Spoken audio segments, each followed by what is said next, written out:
The Roman Republic began with the overthrow of the last king of Rome, Lucius Tarquinius Superbus, in 509 BC.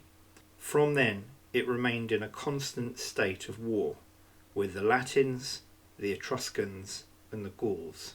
The Roman Republic used an early form of representative democracy. The way they did this was by a ruling magistrate and an advising senate. The magistrates were extremely powerful.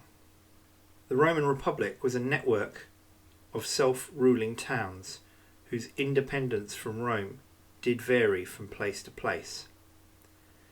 In this period, Rome's power and influence began to extend across the Mediterranean. The three key Latin poets, Virgil, Horace, and Ovid, lived in this period. To learn more about La Bella Italia, consider subscribing. Many of the early records of Rome were destroyed as the Gauls, led by Brennus, sacked Rome after the Battle of Allia around 387 BC. The Romans made a last stand on the Capitoline Hill, but were eventually beaten after a siege of the city lasting 7 months. The legend says that the Gauls granted the Romans terms in exchange for a ransom in gold. The Romans initially agreed, but then, sensing they were being tricked in weighing the ransom, they resumed battle and finally defeated the Gauls. Led by General Camillus, who said, "With iron, not gold, Rome buys her freedom." Between 343 to 341 BC, Rome won victories against the Samnites and had skirmishes with the Latins. During the Latin War between 340 and 338 BC, Rome crushed the Latins at Vesuvius, albeit sustaining heavy casualties. Manlius Torquatus executed his own son after the battle, and the reason was his son had disobeyed a direct order to not engage with the enemy. Instead, his son fought the enemy champion in single combat and won. A second Samnite war ebbed between 327 and 314 BC, culminating in a Roman victory at the Battle of Bovianum in 305 BC. During the Third Samnite War in 298 BC, an entire Roman army was defeated. However, the Romans did eventually prevail in 290. Rome and Carthage began as allies against Pyrrhus, but would later battle out for control of the Mediterranean in the Punic War. Rome and Carthage were soon in dispute, battling for control over Sicily, but neither was able to take control of the entire island.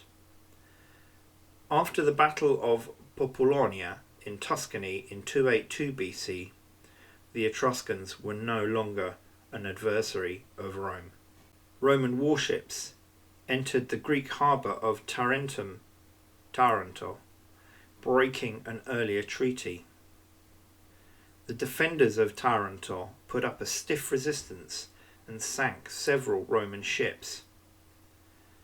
A Roman ambassador was sent to investigate the incident and claimed he was insulted during the negotiations and promptly declared war.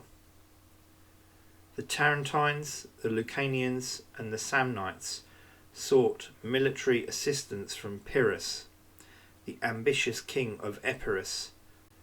The Romans progressively gained control of the Italian mainland.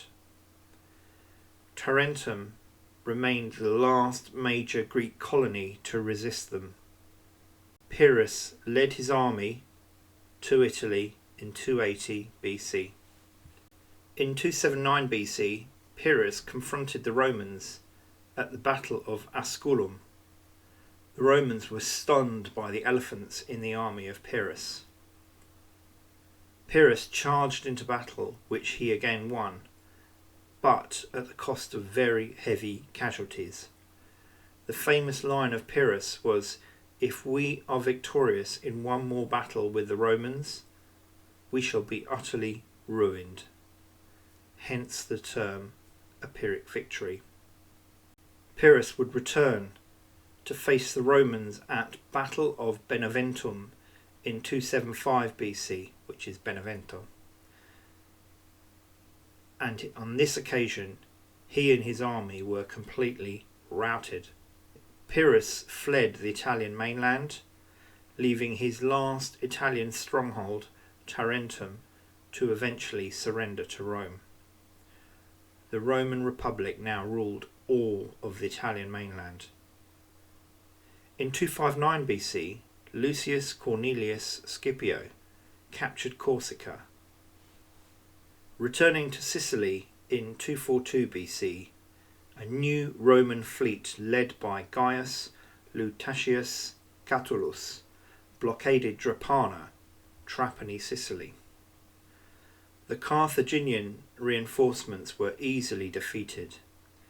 Carthage sued for peace, and Rome demanded enormous quantities of valuables, and also demanded that Carthage forces were to leave Sicily.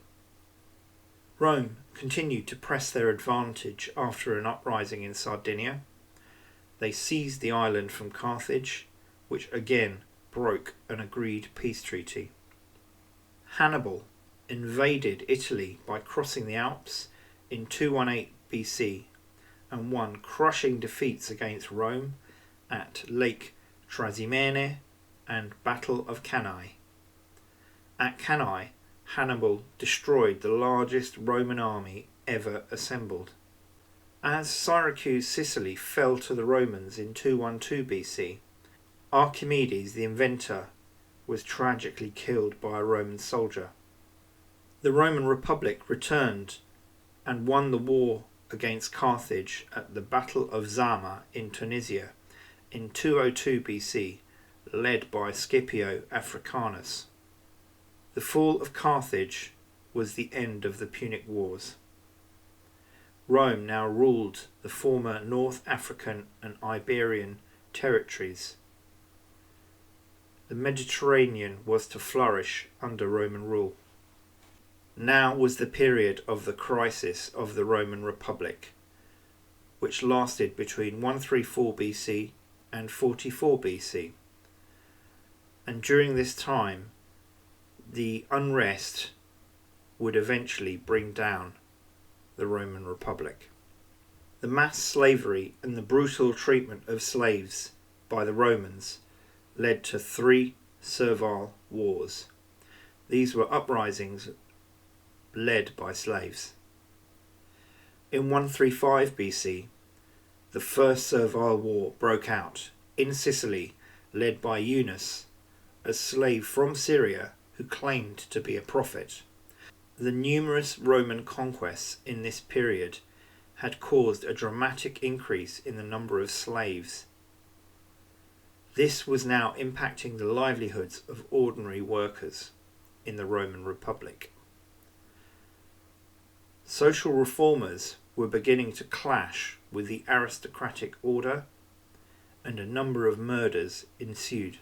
The social war broke out from 91 to 87 BC between the Roman Republic and its allies based on the Italian mainland.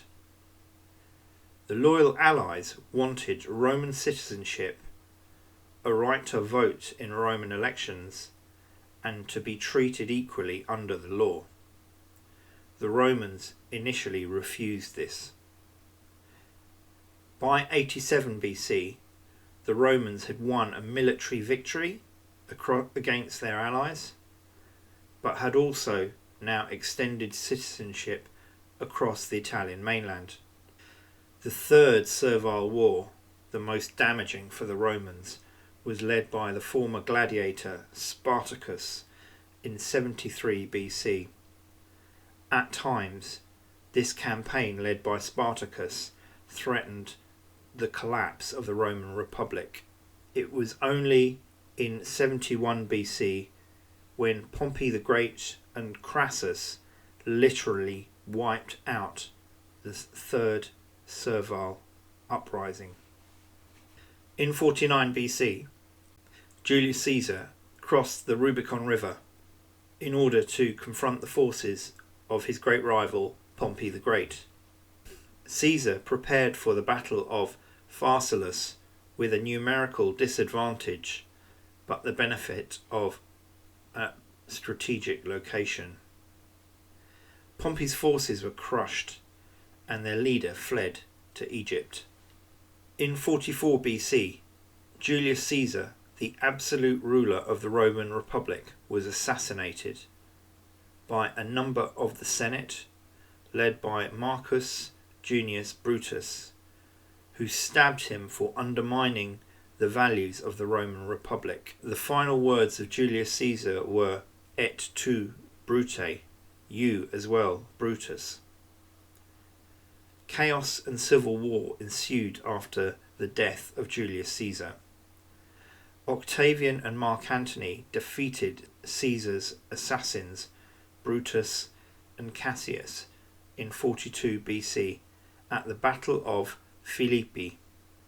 The two divided the Roman world, then promptly began to jockey for power over it. Mark Antony died by the side of his ally and lover Cleopatra at the Battle of Actium in 31 BC. The Senate appointed Octavian as the all-powerful ruler of the Roman Republic. He became Augustus in 27 BC. The rule of Augustus was one of peace and prosperity, Pax Romana, although in this time more than 30% of the people in Italy were slaves. He expanded his territory but also suffered setbacks in Germania. He established a network of roads and rebuilt much of Rome. He appointed staff to ensure Rome's supply of water was uninterrupted using viaducts. A global map of the known world was displayed for the first time publicly in Rome. As he died, Augustus said, "I found a Rome of bricks, I leave you one of marble." So ended the Roman Republic.